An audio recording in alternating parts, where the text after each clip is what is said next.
Hello, today we'll be talking for GoGo Corp. My name is Vaishali. My name's Rohan. And my name's Pius.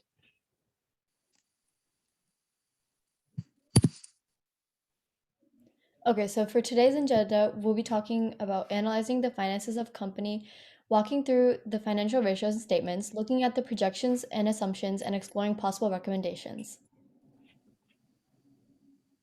So first off, we'll discuss the analysis of financial situation, financial ratios, and statements. So this is our online versus retail sales. And for our online sales, the revenue distribution grew by about 38% in the 2020 fiscal year. And then our sales for the same year took about 28% of all the company sales. And for retail, we closed about 11 stores, and the leasing of the stores was more expensive. And the brick and mortar comprised about 72% of all our sales by the end of the fiscal year. And this is our sales by consumer type. About 16% was the men's sales went down by about 16%, the women's sales went down about 6%, and the kids' sales went down about 11%. Now on to our financial statements, specifically the profit and loss statement.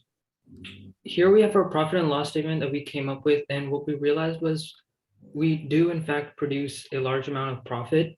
And based upon these values, we established our profitability ratio, our efficiency ratio, and liquidity ratio.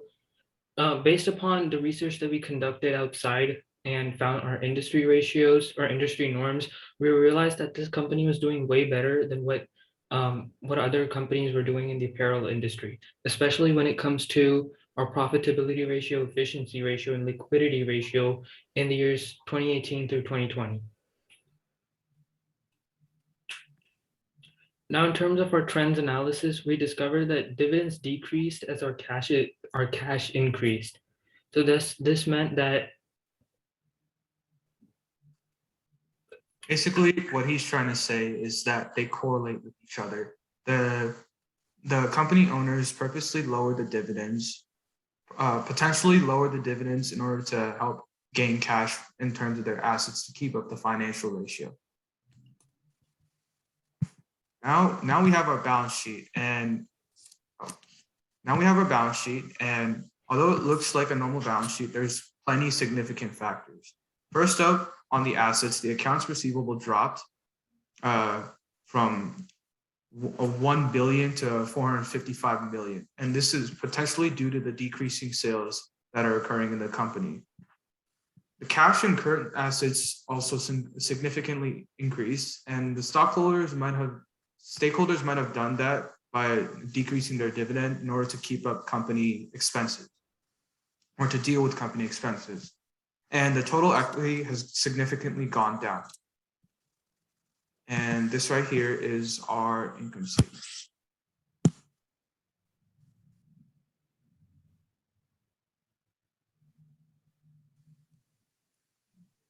Projections and assumptions. So our total revenue over the next 5 years, this is what we predicted. So we have our normal sales from the data sheet, but due to the amount of people that will be recovering from the pandemic, we predict that the sales will get higher.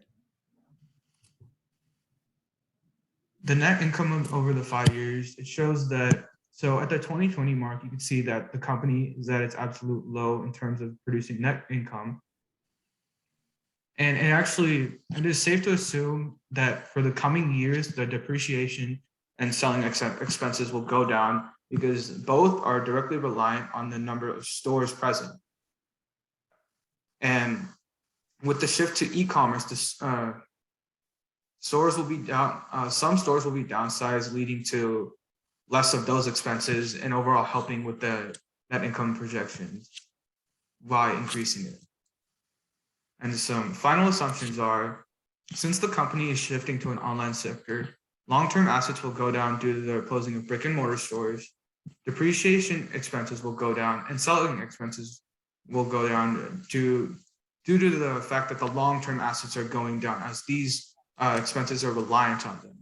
The administrative and shipping expenses will increase as the popularity of GoGo Corp starts rising again due to people recovering from the COVID-19 pandemic. Although sales are expected to go up, at least 1 year will have a similarly low income relative to 2020 fiscal year. This is due to handling costs with the future directions of the company, and after some time, the net income will rise drastically. The company will start to pursue an omni-channel strategy, in that they'll start downsizing the brick and mortar and increasing the e-commerce for the coming years. Now, in terms of our recommendations, what we're trying to do is move more towards the online sector, as we realize that throughout the pandemic, people are more reliant on an easier and faster connection based in the online stores. So the first thing we're going to be doing is focusing online based upon trends that we found from studies from universities such as Stanford. Additionally, we'll also be providing online only incentives so that customers are truly attracted to going online. Now here we have a graph that shows that over the past 12 months, or since 2019 actually, one of the most highly shopped for products in the industry is clothing, and that too online. So if we can maximize on this market, it'll be great for us. Now, when we talk about online only incentives, we can do a bunch of things. One of the companies that we're going to be looking off of is a company called ThreadBeast. What ThreadBeast does is that they provide their users with a package that they pay about $60 for, I think. And when they do this, they give an entire outfit and some certain things to go along with it. And if we're able to manipulate models like these, we can effectively increase our customers and bring them into our online stores. Now, what we can also do is online only sales. So we can have sales that are only present online and not in the in-person store, so that people are yet again attracted more towards coming online. This we also found in another Stanford study that described how people were more reliant on online stores because they were able to readily access information about the stock of the product. And finally, we would like to advertise more discounts on social media, according to an article by Roy Setyawan, who described that people spend about half their time when they're on their phone on social media. So if we can maximize on this market by using companies such as Instagram or Google and pushing our ads through them, then we could definitely be able to attract more customers. So the impact of the recommendations are that increased importance on e-commerce would increase the overall revenue. It would decrease many of the expenses such as depreciation expense and selling expense, because more of the stores would be closed, resulting in the expenses having less influence, and overall improve the general outlook of the company. Thank you for your time.